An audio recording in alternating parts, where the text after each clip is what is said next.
Well, I don't know. One of these things, my friends. The joys of being a one-man show. The joys of trying to figure this. Whoops, twisty-turny. Hello, everybody. So I think I've got my situations resolved. I think I do. Oh, apologies. Nothing is perfect. I am far from perfect. So far, things look okay on my end. Hate to be a pain in the ass, but give me a thumbs up or something. Let me know if it's better. The audio quality is better. I really don't have anybody listening. As a guest today, as I told you, apologies for being late. Normally Sundays at 10. I'm getting all sweaty. Being late is not my forte, you guys. Being late is not my forte. One thing, being in radio all of these years has turned me into punctuality. I'm going to say it hasn't ruined my life, but it's made me get anxious. Someone that rarely gets anxious in many areas of my life. I really don't. But when I'm late to something, I start to get anxious. It's the radio guy in me, right? So I apologize for being late. It's 10:20. I was supposed to start at 10 o'clock. Unfortunately, my partner, Jerry B. the Prop King, let me know at around 9:44 this morning that he was sick. And as a result, couldn't come on. So I had no idea up until 9:44 this morning. And as a result here, I'm kind of scrambling last second on the fly. So thank you for that. Thank you, Ellen, for being so kind and being so helpful. Otherwise, without you, I would not have known that my audio was El Crapola. So welcome to Sunday Sports. Every Sunday at 10 o'clock right here. You can find me on Facebook.com/InTheCarWithStar. Of course, we're always on YouTube. Just search for Sean Starr, and you're going to find us there, In the Car with Star. A proud presentation of Axon Incorporated at axongroup.com, a leader in transportation, freight, and ground. Check out their company at axongroup.com. And don't forget K-Stop, Gaspar, Depiner, and Little Bear online. Into week 13 of the National Football League season we go. We have our best bets coming up in a second. But the Montreal Canadiens coming off a 5-3 loss in Edmonton on the Connor McDavid show. McDavid finishes with 4 points. Ho-hum, Draisaitl, McDavid. It's amazing that these guys and the Oilers haven't won Stanley Cups. Like, I watch Connor McDavid play. It's like watching a video game player. It's surreal to me. It goes to show you how far they are. They got goaltending issues. They have defense issues. And again, if you're wondering about the Montreal Canadiens and where they are, like, where would you rather be? Would you rather have a guy like Connor McDavid and Leon Draisaitl and watch video game players and really see no damage? Or would you rather see a well-put-together group, a well-rounded team, and a high compliment to the Montreal Canadiens, despite the Oilers' two superstars? The Habs were able to keep up for most of the night. Some ill-advised penalties. Arbor Jacki, we're looking at you. Joel Edmondson, we're definitely looking at you. Joel Edmondson just lost his mind there. We'll give you a cross-check buddy in the face. You get 5. You get the game. The Montreal Canadiens just never recovered.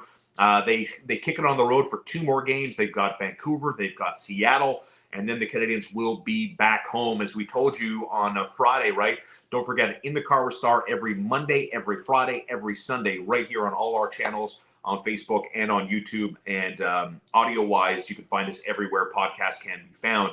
And when we were talking about who the Canadiens would be matching up against, and we told you that the Montreal Canadiens were having some issues vis-a-vis roster decisions. It's trade time. The Montreal Canadiens have the second most challenging schedule in terms of win percentage based by their opposition than anybody else outside of the Florida Panthers. So if you're on Team Tank, this is what you have to look forward to.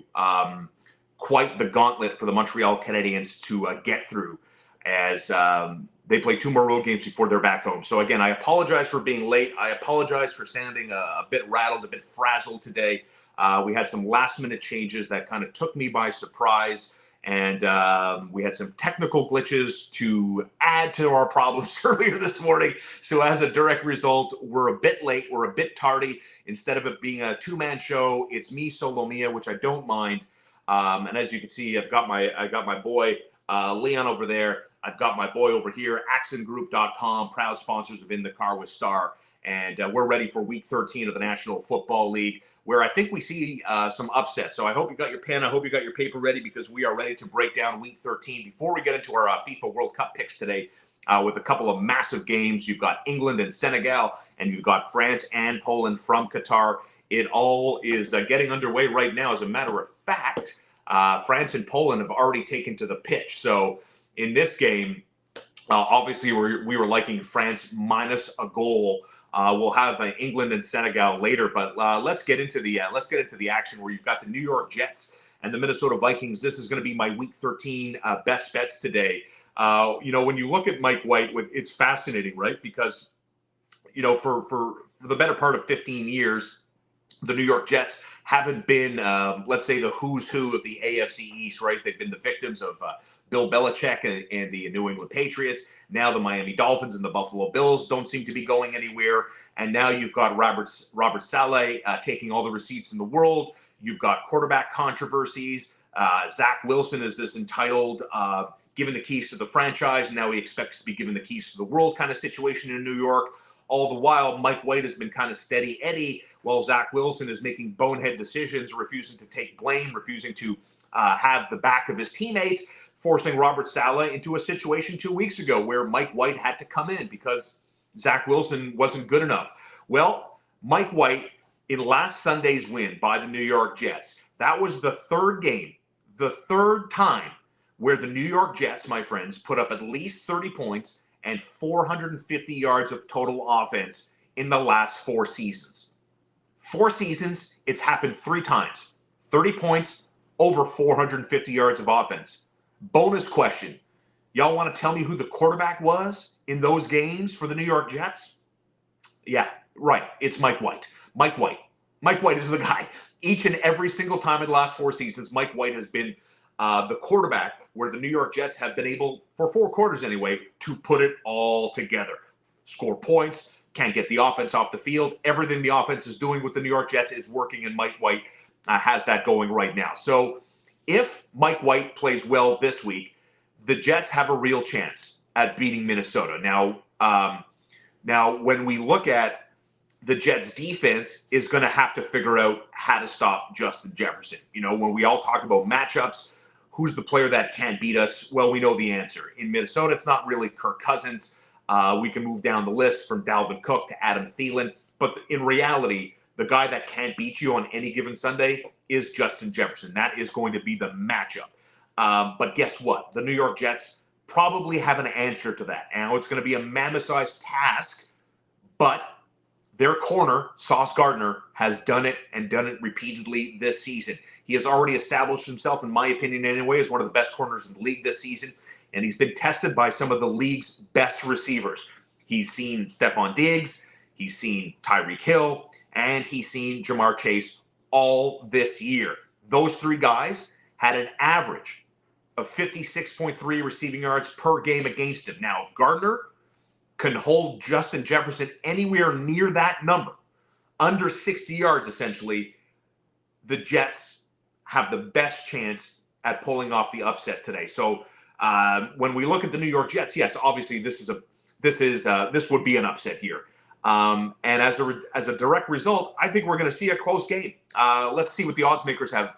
The odds makers have the Minnesota Vikings. Remember how good Minnesota is. Remember how good they've looked. The Minnesota Vikings at home, 2.5-point favorites. Minus 150 on the money line if you are backing Minnesota in this game. We are not backing Minnesota in this game. Either lay the points with Minnesota minus 2.5. My suggestion, though, is take the money line bet with the New York Jets at plus 130. We have a low total here set at over under 44.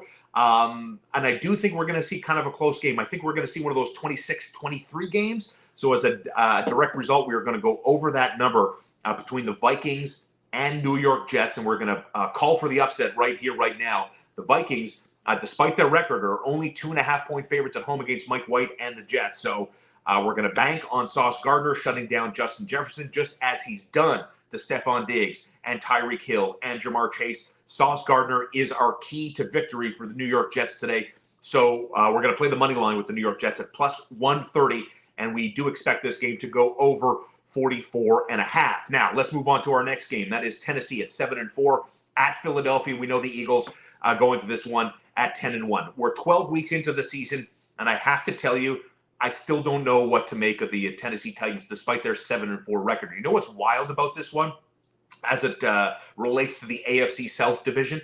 That if the Titans lose to the Eagles today, and the Jacksonville Jaguars win their game, the Jacksonville Jaguars, if they win out, will win the division. And they have total control over the division because they have the tiebreaker over the Tennessee Titans. Now, look, I mean, there's a lot of ifs there, a lot of long shots. A, you need the Jaguars to win. B, you need the Titans to lose. And then C, you need the Jaguars basically to win out the remaining games of the season. If all of that happens, then we're looking at the kings of the AFC South, the Jacksonville Jaguars, because, again, as I mentioned, they have the tiebreaker over Tennessee.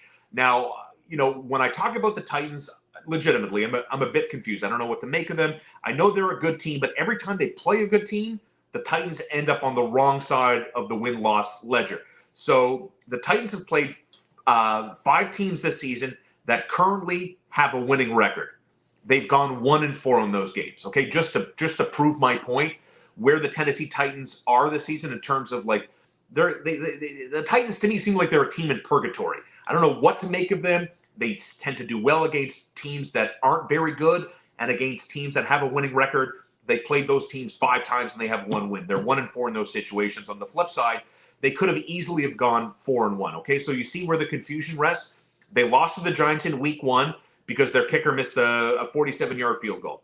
Then they went to overtime in week 9 against Kansas City and were forced to start a rookie quarterback in that game. That was his second career start in week 9 against KC. And then they lost to the Bengals on Sunday in a game that was tied in the 4th quarter, right? So, like, we talk about these chances. We talk about coin flip scenarios all the time, right? A couple breaks go one way versus the other way. And we're talking about a team that's 4-1 against above 500 opposition. In this case, that's not the reality. The reality is they lost those games. Good teams find ways to close. Good teams find ways to make the bounces more often than not go their way. So if we're looking for advantages in this game between Tennessee at Philadelphia, 7-4 versus 10-1, Tennessee's biggest advantage in this game is run the ball to beat the Eagles. It's the only way I can see them doing this, right? The Eagles, they can run all over you, but that's not going to bother the Titans because their strength on defense is stopping the run. Philadelphia, let's get into the numbers here. The Eagles average 162.5 yards per game on the ground. That's the 3rd best number in the league going into week 13. But it's going to be tough against this Titans team that is surrendering less than 85 rush yards against this season. So since week 2, the Titans have been the best team in football against the run, giving up less than 70 yards a game. So if you're looking for prop bets, Miles Sanders type prop bets, over-under prop bets for Philadelphia Eagle ball carriers, we're going to play under those numbers because the Titans on the road are tough, they're stingy, and they don't give up a lot. They're going to force Jalen Hurts and his arm and the receiving core in Philadelphia to get that 11th win of the season. So when I look at the Titans, now they're the underdog in this game, clearly. And you know what? When it comes to Mike Vrabel, he might be the best coach in football when it comes to being an underdog in a game and counting a team out. This guy thrives in those situations. As a matter of fact, since the Titans coaching job, since he took that job back in 2018, so he's in his 4th season now, they've been an underdog of 3 points or more 28 total times in the last 4 years. You know what Mike Vrabel's record is in those games? 19-9, right? Big sample size, large enough sample size to inspire confidence, especially in us when we look at this. So I gave you an upset already in my belief that the New York Jets are going to go to Minnesota and they're going to beat the Vikings. Upset number 2, 4-point underdogs. The Tennessee Titans go to Philadelphia and beat the Eagles straight up. If you're like me and you think the Titans, with their run defense and their ability to run the ball and their ability to thrive in underdog roles, plus 175 on the money line with the Tennessee Titans at +4 with an over-under here set at 44.5. The totals, this season have kind of been tough. I'm not going to lie to you. I do lean towards the under 44.5 in the Eagles and Titans game. So I gave you the over in the Eagles Vikings. We're going to play the under in the Titans Eagles, and I do think The Titans win this game straight up. Good morning, Steph Howard. What a do, baby. But I do think the Titans are going to win this game by a field goal. So a little back-to-back kind of upsets into Week 13. Again, a quick refresher. We're backing the Jets on the road. We're backing the Titans. Take the points in both situations. And a little less sprinkle on the money line if you're looking for a little plus money. Sticking in the 1 o'clock window, a battle of 4-7 versus 9-1. Deshaun Watson makes his return to the National Football League 700 days from the last time we saw this guy. You know, as we spoke about Friday on the TSN 690 morning show, like if I took 700 days off from anything, I'm pretty sure at the bare minimum, I'm going to be dead ass rusty coming out of the gate, going into whatever it is I'm doing. So I don't know, you know, kind of where your thoughts are on Deshaun Watson's return to this game as the Cleveland Browns are in Houston. The Brownies are 8-point favorites in this game with a total here set at over under 46.5 points. And I can't sit here and tell you, honestly, what I think Deshaun Watson is going to look like, how I think Deshaun Watson is going to perform. Is this guy going to steamroll everybody? At the end of the day, I don't really think it matters that much because I think the Cleveland Browns have shown you that they've prepared themselves in recent weeks by establishing a very aggressive, often violent north-south running game with Kareem Hunt and company. And I think they're going to do a great job of insulating Deshaun Watson, that they're not going to put the Cleveland Browns and Deshaun Watson in a situation where this guy's 700 days between games is going to have to come out here and win this game with the sheer athletic ability. So it was funny. I was watching Clemson yesterday in the ACC championship game. You know, Dabo Swinney, look, you know, good on Dabo for at least going to his freshman quarterback when I forget the quarterback's name who started, just couldn't get anything going whatsoever. And they made the corrections quickly. And boy, oh boy, just reminded me of the time when I was watching Deshaun Watson when he was a Clemson Tiger, you know, winning ACC titles, winning national championships and everything else. Before the whole massage bullshit exploded and he turned into allegedly the sexual predator, that there was a time where I would argue that Deshaun Watson to me had a higher ceiling than Patrick Mahomes. That if I think, you know, again, this was before the whole massage stuff kind of came out, that if you asked me to pick a quarterback, 1v1, who do I want to start my franchise, that hypothetical stuff, I would argue to take Deshaun Watson over Patrick Mahomes. Now, look, I mean, it's funny to say today when we look at Patrick Mahomes, who I think is running away with the MVP. He lost his favorite toy in Tyreek Hill, and he's showing the world that he's more than just a one-receiver guy, that his improv skills, Patrick Mahomes, is off the charts. So I think it's obviously an argument that no one's going to have with a straight face today. But honestly, like, just check yourself for a minute. Forget about the massage shit. Forget about all that other stuff. Let's just think about Deshaun Watson when he was playing before the bleep hit the fan, right? Like, that skill set. You saw how good this guy was. And can he ever get back there? Well, there goes my big golf bag. The journey starts today. And so it's going to be fun. The last time we saw Deshaun Watson was January 3rd of 2021. And his last win came more than 2 years ago. That was in November of 2020. So as I said here, I have no idea what Deshaun is going to look like. I don't know how he's been practicing. You know, guys have been saying all the right things and everything else. I think like everybody watching here today and getting ready for Week 13 and whether or not you're going to focus in on the Browns at Texans game today, I think we're going to see him struggle, and that's normal. We haven't seen this guy in 2 years. So, as I said, I think Cleveland has insulated this guy well enough to make sure they're going to do a decent job covering the bumps and bruises. But I do think this game is going to be closer than some people are suggesting, including the odds makers, who have the Browns as 8-point road favorites. So I think this game stays under the posted total. I think the Browns win. I think the Browns win by maybe 4 points.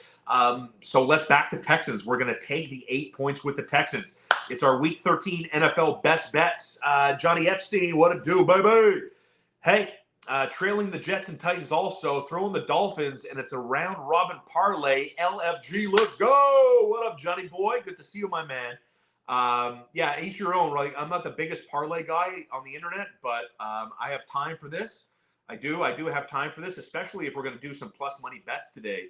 And I do want to get into the Miami Dolphins and San Francisco 49er game today. But before I do, just one quick recap here. Just our NFL Week 13 best bets. As John Epstein had pointed out, we are kind of the same mind today.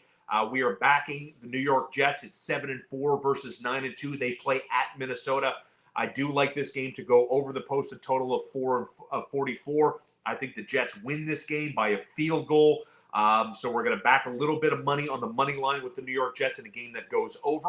Also like Cleveland and Houston with the Houston Texans +8. This game stays under. And quickly before I move on, the Tennessee Titans, there's our big upset. 4-point dogs go to Philadelphia, and I think the Tennessee Titans walk away with the win. They hand Philadelphia just their second loss of the season. That is a 7-4 versus 10-1 game at Philadelphia at 1 o'clock. So there you go, a quick little recap. Now let's get into the big one.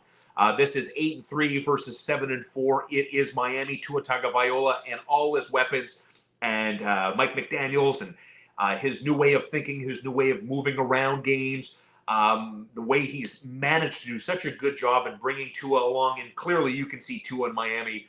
This guy is thriving off the entire world thinks I'm garbage. Nobody believes in me. So when it comes to flexing Sunday night games, I don't know, whoever's in charge of flexing games in the NFL, like you guys gave us Dallas and Indianapolis tonight. Why? Because it's America's team, because it's Dak Prescott? Like, why? Why don't we have Miami and San Francisco tonight at 8:20? Because they're, forget about even this game. Like Philadelphia home to Tennessee. That's a better game than the one you're going to get between Indianapolis and the Cowboys. So anyways, just want to get that off my chest. The Jets and Vikings would have been a better game. Even the Commanders and the Giants, Jeepers Creepers, would have been better than Indianapolis and Dallas today. But nevertheless, this game I think is fascinating on several levels. What up, Steph Howard? Well, we have a podcast on Wednesday to recap the late games on Monday. What do you want me to do? Can I have a day off? Am I allowed to just come home after work and not do anything? I appreciate the enthusiasm, everybody. But look, I mean, we got the radio show Monday to Friday from 6 to 10 a.m. with yours truly and Connor McKenna. I do an In the Car with Star at 10:30 on Mondays. I do an In the Car with Star at 10:30 on Fridays. And then I do a live show Sunday mornings at 10 o'clock. What else do you want me to do? I'm going to do golf shows. I'm going to do food shows. You want me to do Wednesday too? There's only so much of me to go around, everybody. There's only so much of me to go around. I'm happy to be here. Don't get me wrong. So yeah, we're going to have some golf shows coming up and some exciting projects too. I don't want to get too sidetracked, and I apologize. I apologize for starting late today. So getting back to the San Francisco 49ers hosting the Miami Dolphins today. Now, this game is fascinating on several levels because the Dolphins are coached by Mike McDaniel. He spent 5 seasons with San Francisco. Then he got hired by Miami in January. So since he was hired by the Dolphins back in January, McDaniels has basically done everything that he could do. The boy genius has gone to South Beach and has now turned the Miami Dolphins basically into the AFC East version of the NFC West, San Francisco 49ers. He got a QB who gets no respect, even though Tua is putting up numbers and putting up W's. That's done.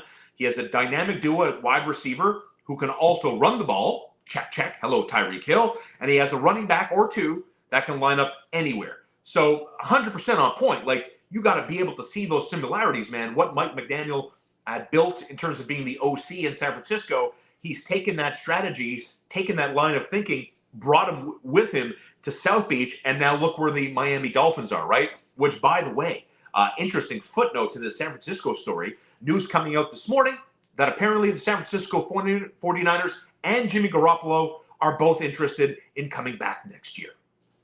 Wow, what a roller coaster of a season this has been in the Bay Area, right? Like, if we go back a year ago at this time, we're talking about, well, this is the Trey Lance show. Where's Jimmy G going to go? All he does is win. And he's going to go. I mean, he's going to have his pick of the litter. Well, no, he's still the starting quarterback of the San Francisco 49ers, who, by the way, are 7-4, climbing up the ladder, getting more and more in favor of odds makers as they continue to look very impressive, coming off a very nice shutout over the New Orleans Saints in Week 12. So it's interesting to see. Here we are on this third day of December, and the San Francisco 49ers and Jimmy G apparently are going to stay married and are looking to come back next year. It'll be fascinating to see when Trey Lance, you heard it here first, Trey Lance is your new quarterback for the Atlanta Falcons. So when we delve further into this highlight game of the week for me, and that's Miami at San Francisco, the best part about the last thing there is getting a running back or two that you can kind of line up anywhere in your offense. They can catch the ball. They can run through tackles. They can run around tackles. Is that he took the 49ers running back and brought it with him out to Miami. And Raheem Mostert, right, who spent 5 seasons in San Francisco. And so he signs with the Dolphins prior to the 2022 season. Miami also got Jeff Wilson for the 49ers just before the trade deadline this season. So Mike McDaniels knows exactly what he's doing. And now you've got two teams that's like that Spider-Man meme where Spider-Man's pointing to Spider-Man, right? They're so alike, these two. It's frightening. And so when we see how this game kind of shapes up, the Miami Dolphins go to San Francisco, and I think we're talking about a Miami Dolphin team that crosses the country and comes away with the victory. The 49ers have played 4 teams this year that currently have 5 wins or more. They're 2-2 in those games. I think what I'm trying to say in this spot is that I'm going to need proof that the San Francisco 49ers can beat good teams before I start taking them and picking them to beat good teams. So through a dozen weeks, here's kind of the lay of the land with the 49ers. The 49ers have had the easiest strength of schedule in the league this year. Their opposition have a combined win percentage of .397.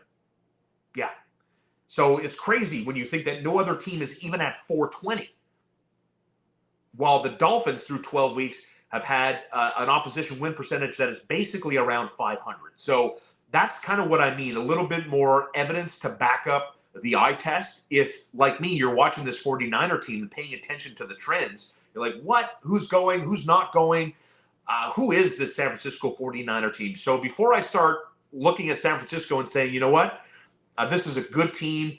Trust me when I tell you that the San Francisco 49ers as 4.5-point favorites are going to step on the throats of Tua and Tyreek Hill and everybody else in Miami. I'm like, yeah, not so fast, not so fast. It's been a complimentary schedule that has favored the San Francisco 49ers that has brought their record to 7-4. So much like we spoke about already, when we're giving out underdogs, we're giving out upsets. Now, I like the Miami Dolphins on the money line. You're getting plus 175. So it doesn't happen all the time, but I think we're going to see a bunch of upsets this week in the National Football League. I like the Miami Dolphins on the road. I love them plus 175. I love them even more if you want to give or want to take the 4.5 points that Vegas is giving us. We have a total here at over under 45.5 points. So I do think this game does go over. So we've got a couple of overs on the board already. I think this game can get to 50 points. So if you're looking at team totals, I think I like the over team totals for both San Francisco and Miami in this game. But I think the Dolphins win by a field goal. I think this is going to be a 3-point game that I like Miami to come out on top of. So it all depends on your testicular fortitude. Brass balls, do you have them or not? Plus 175 on the money line for those brave enough to take Miami. If not, we're going to take the 4.5 points that Vegas is graciously donating to us. Okay, so that's kind of where we are this morning. And quickly here into the 4 o'clock window, into the 4:25 window more specifically. We're looking at Kansas City at Cincinnati. So this is what I'm telling you, like earlier, right? Like Indianapolis and Dallas Sunday night game. Like, would you not rather see Patrick Mahomes at Cincinnati taking on Joe Burrow on Sunday night in primetime? Absolutely. Miami at San Francisco in primetime? Absolutely. Commanders, Giants for sure. Jets, Vikings for sure. But no, we're saddled. We're saddled with Jerry Jones's Dallas Cowboys on Sunday night taking on Matty Ice and the Indianapolis Colts. Like, what? Give me a break. What are you doing, schedule maker? Were you asleep with the switch? Who's in charge of flexing football games? Get them on the phone. If I had an assistant, if I had anybody to assist me, it would be great. Steph Howard, how much would Atlanta have to pay for Trey Lance? A shit ton, Steph. A shit ton. But look, they got Marcus Mariota And, he's looked pretty good. Atlanta is basically in every game this week. But that's the gamble, right? Like, remember, San Francisco gave up like 3 picks to go get Trey Lance. And I feel bad for the kid because every time he's coming out there on a football field, he trips over a blade of grass and he's hurt for 6 weeks. He's gone for the season. So, like, I don't know how much any team other than, like, you're going to give up because of promise, because of ceiling height. There's no proof. There's no evidence that Trey Lance is capable of running an NFL offense and being a generational quarterback, let alone number 1 quarterback that you could build your team around, right? So it's not going to be a bounty unless there's a general manager out there that studies film and believes in Trey Lance more than anybody else. And he's convinced his owner to say, listen, let's give up all the picks in the world because everyone else is dumb except us, and we're going to go get Trey Lance. So to answer your question, it's unknown because Trey Lance is unknown. Kansas City at Cincinnati, 9-2 versus 7-4. And look, I mean, Jamar Chase is expected to play in this game. For the 3rd time in 11 months, the Bengals are taking on a Chiefs team. And for the 3rd time in 11 months, Kansas City is favored to win this game. Now, if this game goes anything like the first 2 games did, we already know how it's going to play out. Kansas City is going to jump out to an early, huge lead. The Bengals with Joe Burrow and Jamar Chase are going to find a way to stay competitive. They're going to come back in the second half, and then they're going to win this game in a walk-off. That's what Cincinnati does. That's what the Bengals do, certainly when they play Kansas City. Now, the Bengals, we know, did that in the AFC Championship game when they trailed by, remember, the Bengals trailed by 18 points against the Patrick Mahomes-led team, and they did it in Week 17 in that win over KC last season where they trailed by 14 points. So we have some recent history. We have some an inspired football team led by Joe Burrow. Now, the one reason the Bengals, I think, have been good against Kansas City and staying competitive against a guy like Patrick Mahomes is that in their 2 games against each other, Joe Burrow throws for about 350 yards. And he's also thrown 6 touchdowns to 1 pick in those games. Mahomes, he's averaging 267 with a 5 touchdown to 2 INT ratio. So, like, we talk about this about Joe Burrow, that he's got this X factor, right? Like, how is it that this guy is able to win national titles with LSU? How is he able to see his game elevate against a superior opposition or against a quarterback that is generational? And how does he seem to flourish in those games with huge numbers? It's not like he defers. Joe Burrow takes the bull by the horns, man. Like, and there's the numbers. That's the evidence to back this up. And Kansas City, a bit of a theme this year. The Chiefs continue to struggle against the pass, which is why I think Joe Burrow is set up to have a massive day at home in front of his fans. The Chiefs are one of 12 teams that have given up more than 230 yards per game through the air this year. And of those 12 teams, Burrow has faced them 5 times. He's faced 5 of those 12 teams. In those games, Burrow averages close to 325 passing yards and about 2.5 touchdowns per game. So basically, to summarize here, that if your defense struggles to stop the pass, Burrow is going to destroy you. That's what we've learned with Joe Burrow this season. So it's been very interesting that the numbers here are fascinating for me, right? Mahomes is 44-4 in any game where the Chiefs have a 14-point lead. And this is what Kansas City does, right? They jump up to these big leads, and they run away. But he's 0-2 against the Bengals. Patrick Mahomes is 44-2 against the world, but 0-2 against Cincinnati. This is what makes Joe Burrow so special. He's never out of it. He has that special ingredient, that je ne sais quoi. And it's just, some things you just can't explain. Some people are just touched by the gods of athletics. And Joe Burrow was born to throw the football. Joe Burrow was born to exploit defenses. And so, win or lose, the Chiefs know they're set at quarterback. The Bengals know they're set at quarterback. And we as fans, we know we are set for electrifying football when both of these guys take to the field. This is why I like the Cincinnati Bengals at home to beat Kansas City by another field goal. So if you're looking at odds for this game, let's get a quick refresh here. It's Kansas City on the road by 2.5 points. and a total here set at over under 52. I think this game does go over. I think we're going to see an aerial assault, as we gave you the numbers for Joe Burrow, averaging anywhere between 327 to 356 for the year, with 6 touchdowns for every 1 interception. That's the rate for Joe Burrow. Well, it's 5 touchdowns for every 2 interceptions for Patrick Mahomes. These two guys, these two teams, they get it going at 425. It will be electricity. We like over 52. We like Cincinnati on the money line plus 120.